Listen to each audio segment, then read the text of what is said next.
welcome back to our walk through Holy Week. We have been with Christ as he entered into Jerusalem. We have followed him through the temple. We sat with him at the table last night for the Last Supper. And today, he has already been taken into custody and is moving back and forth between the high priest's house and Pilate's place. And he is approaching his death on the cross. But today, I want to focus on something a little different than what you normally know and hear through the scriptures and the readings. I want to look at some of the scriptures that are a little bit more different for Good Friday. And our service for today is known as the Service of the Nails. And it's a service in which we consider our part that we play in this Good Friday. It's a series of readings and responses. It's a series of short reflections and prayers, all designed to help us to enter more deeply into the meaning of Good Friday, to put ourselves right there. If we were doing this with you in the sanctuary with us, I'd have you participate by helping me with what we're going to be doing today. Each one of you would be given a nail, and these nails represent one of the sins that we are guilty of, one of the sins that Christ bore upon the cross. The other thing that we're going to be doing is our candles. Instead of lighting the candles, we extinguish the candles as a representation of what Christ is doing for us. All these things are going to be taken from us. And it's a good thing. It's a good thing that these things die in our world. Even the Christ candle. And I'll leave that for you to consider. You'll notice today that I have different liturgical robes on. Slightly different than normal. But they help us to focus on what we are going to be doing. So let's begin with a word of prayer. Lord, as we take part in this service, as we follow you on this day, as we walk up the hill of the skull, as we watch what is going to be taking place, put us in the midst of that crowd. Help us to see and help us to hear all that is taking place. Dwell within our hearts that we might see and hear and know. For we ask this in your name. Amen.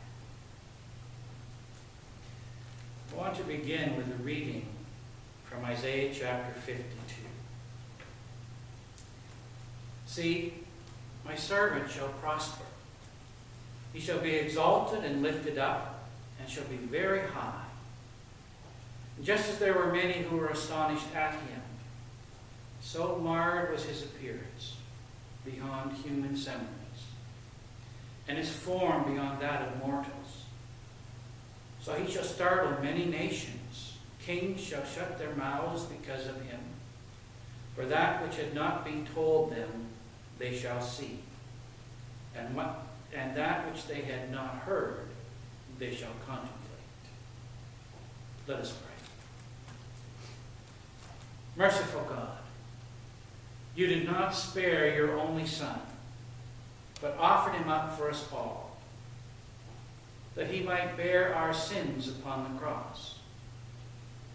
And grant that we might so examine ourselves that we realize our own sinfulness, so great as to spiritually crucify him anew.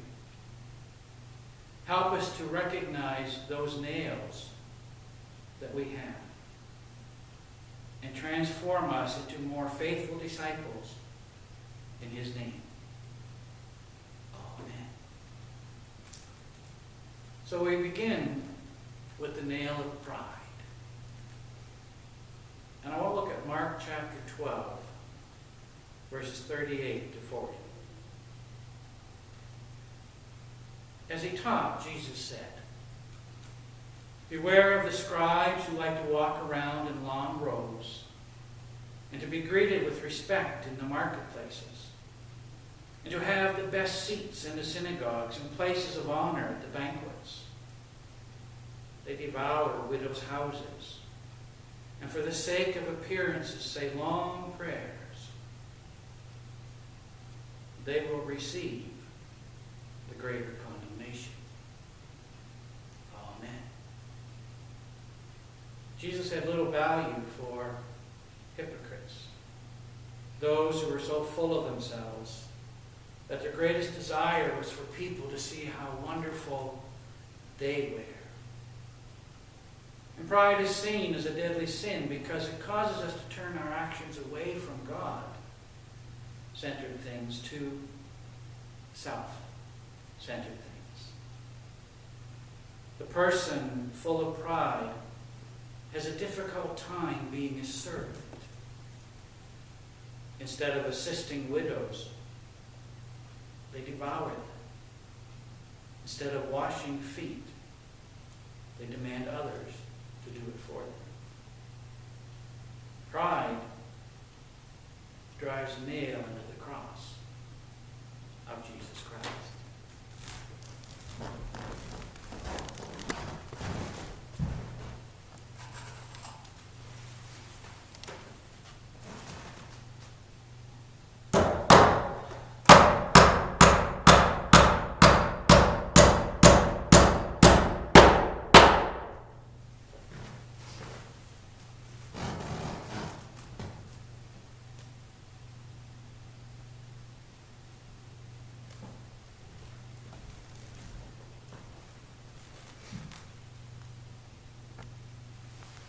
Let us pray.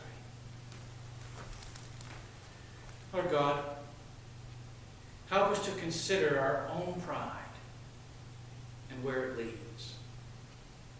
Do not let us deceive ourselves, for our pride hurts us and creates walls between us and others. And we know, O Lord, that our pride hurts you. Our next nail is the nail of betrayal. This is from Matthew 26. While he was still speaking, Judas, one of the 12, arrived. And with him was a large crowd with swords and clubs from the chief priests and the elders of the people. Now the betrayer had given them a sign, saying, "The one I will kiss is the man. Arrest him." And at once he came up to Jesus and said, "Greetings, Rabbi." And he kissed him. And Jesus said to him, "Friend, do what you're here to do." And they came and they laid hands on Jesus and arrested him. And suddenly one of those with Jesus put his hand on his sword, drew it, and struck the slave of the high priest, cutting off his ear. And Jesus said to him, "Put your sword back in its place. For all who take the sword will perish by the sword. Do you think that I cannot appeal to my Father, and he will at once send me more than 12 legions of angels? But how then will the scriptures be fulfilled, which say it must happen in this way?" At that hour, Jesus said to the crowds, "Have you come out with swords and clubs to arrest me as though I were a bandit? Day after day I sat in the temple teaching. You did not arrest me. But all this has taken place so that the scriptures of the prophets may be fulfilled. And then all the disciples deserted him and fled.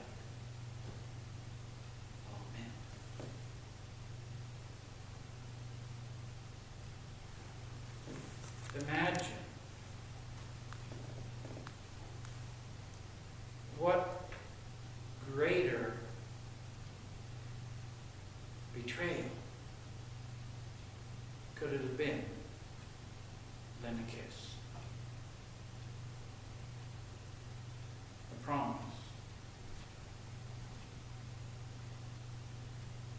A well-meant intention.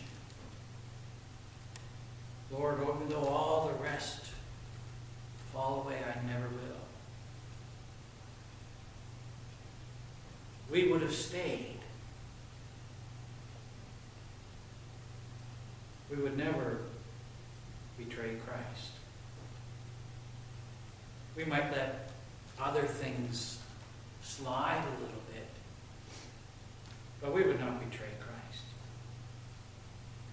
Others might fall away.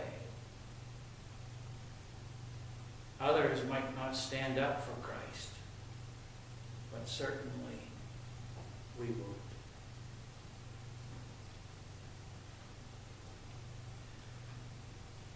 But then that moment comes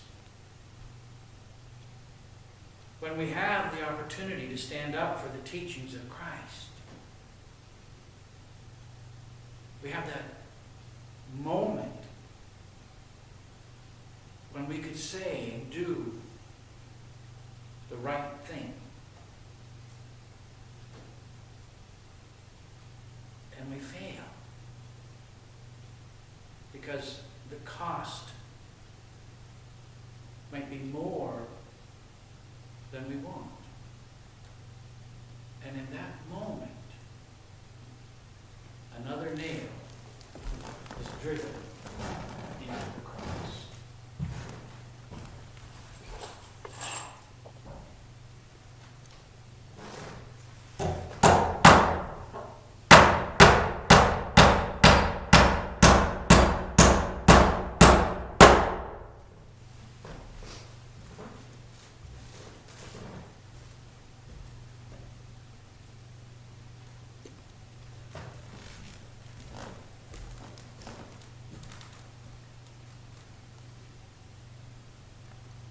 Let us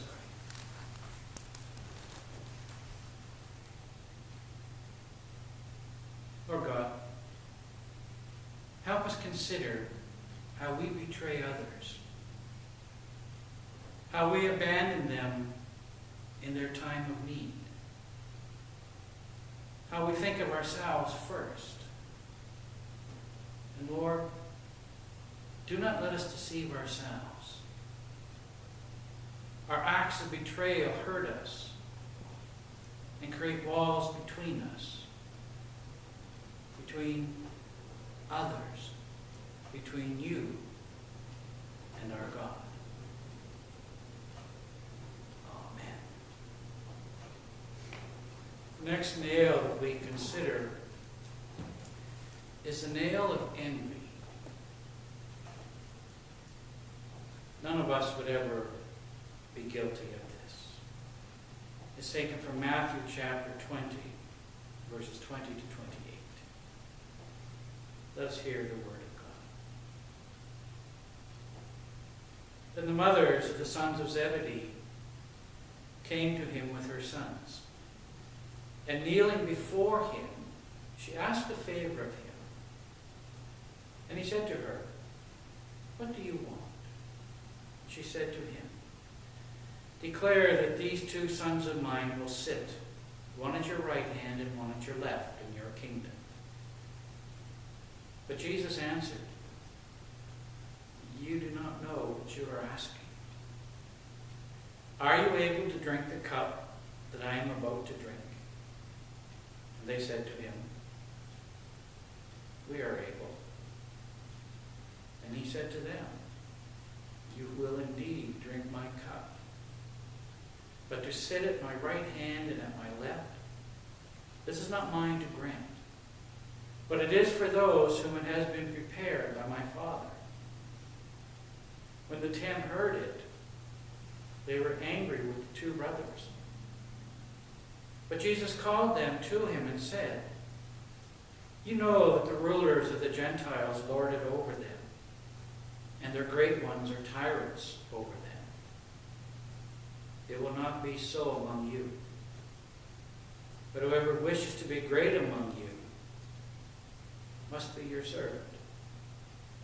And whoever wishes to be first among you must be your slave. Just as the Son of Man came, not to be served, but to serve, and to give his life as a ransom for many. It's all about being a servant first. You remember that line, the first shall be last, the last shall be first. And if we envy someone else for what they have or what they do, we've already lost focus on what Christ has called us to do. To serve God through our service to others first and foremost. Remember, it was Christ who washed his disciples' feet. And when we worry if someone else gets more recognition than us, if they receive a bigger reward than us, then we fail to be able to serve them. And when we fail to be a servant, we drive another nail into the cross of Jesus Christ.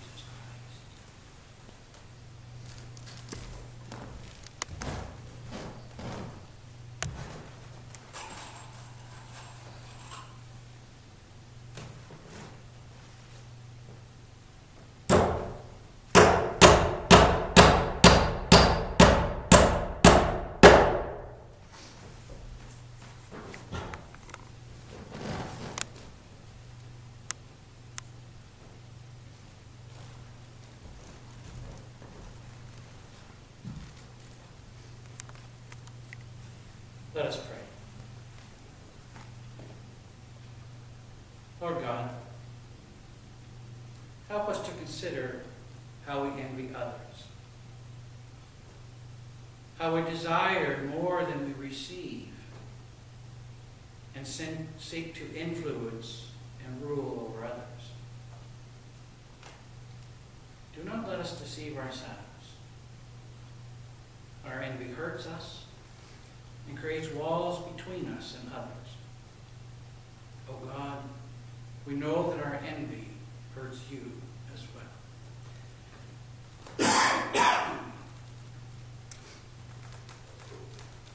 Our next nail is the nail of indecision.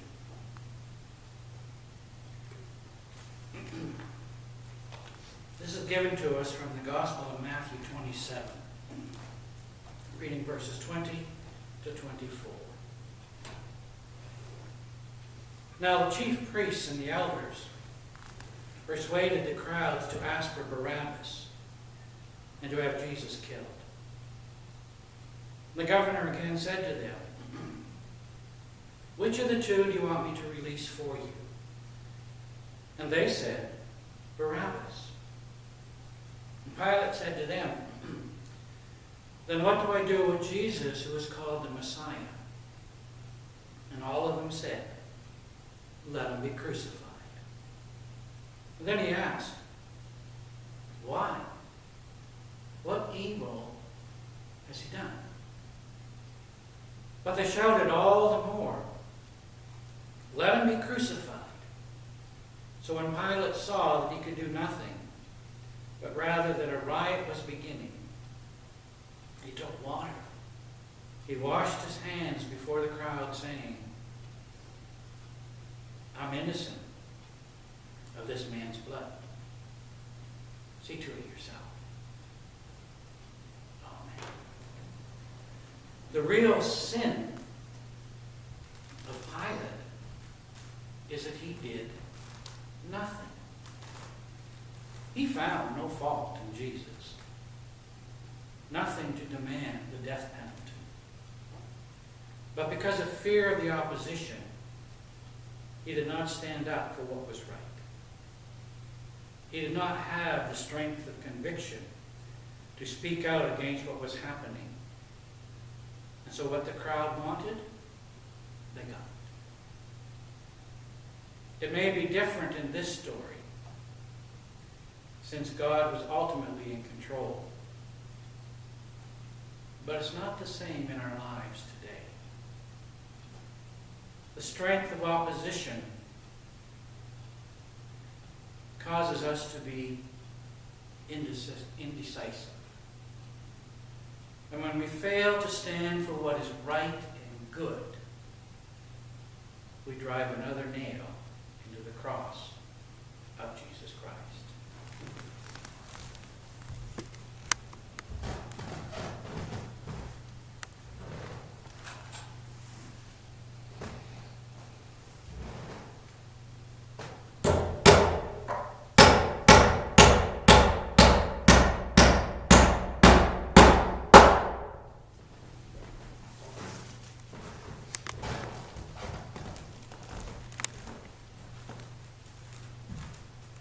Let us pray.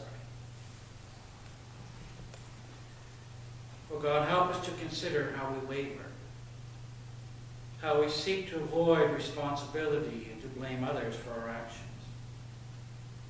Do not let us deceive ourselves. Our indecision hurts us, creates walls between us and others. Oh God, we know that our indecision hurts you.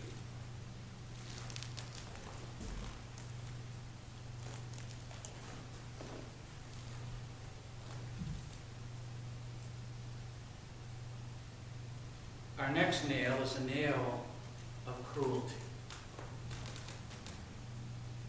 Matthew 27. Then the soldiers of the governor took Jesus into the governor's headquarters, and they gathered the whole cohort around him. They stripped him and put a scarlet robe on him, and after twisting some thorns into a crown, they put it on his head. They put a reed in his right hand and knelt before him and mocked him, saying, "Hail, King of the Jews." They spat on him. They took the reed and struck him on the head. And after mocking him, they stripped him of the robe and put his own clothes on him. Then they led him away to crucify him. Those who passed by derided him, shaking their heads and saying, "You who would destroy the temple and build it in 3 days, save yourself. If you are the Son of God, come down from the cross." And in the same way, the chief priests also, along with the scribes and elders, were mocking him, saying, "He saved others. He cannot save himself. He's King of Israel. Let him come down from the cross now. We'll believe him." Amen.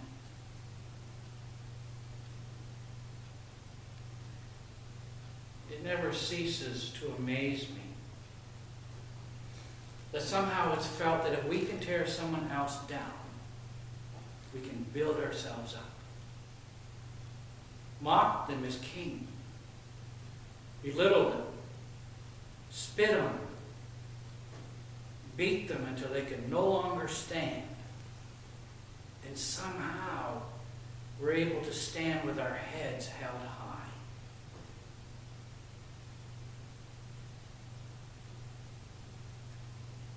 Only one person was glorified on that first Good Friday.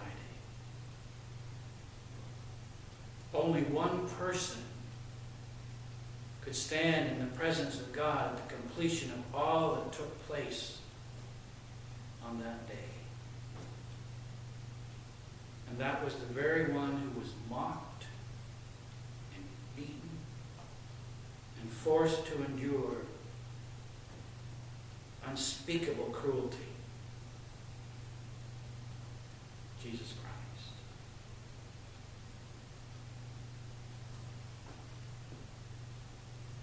When we participate in the cruelty so prominent in our world today, by not standing against it, not speaking out against it, or even actively taking part in it, we drive another nail into the cross of Jesus Christ.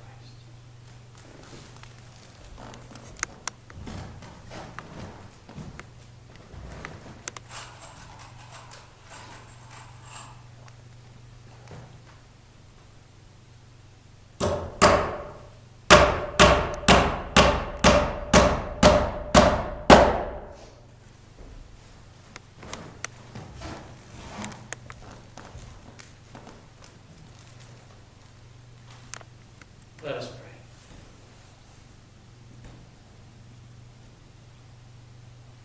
O Lord,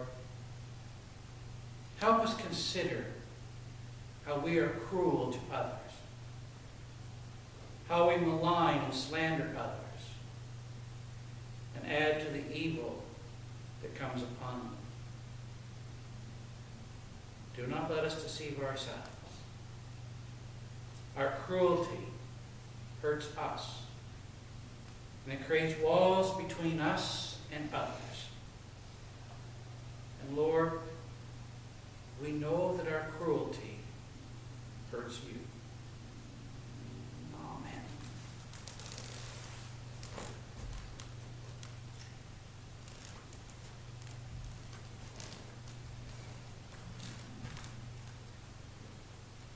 The nail of hatred.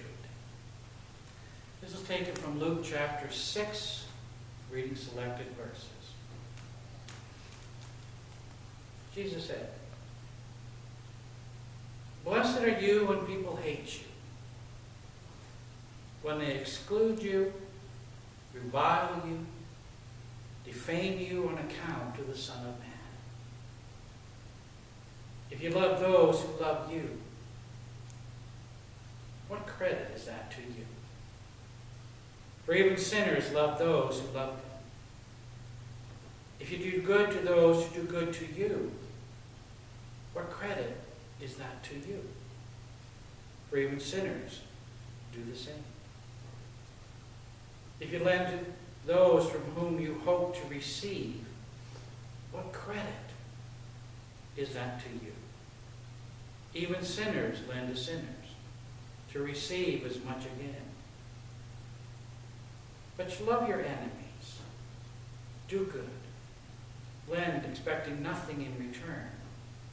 Your reward will be great, and you will be the children of the Most High. For he is kind to the ungrateful and the wicked."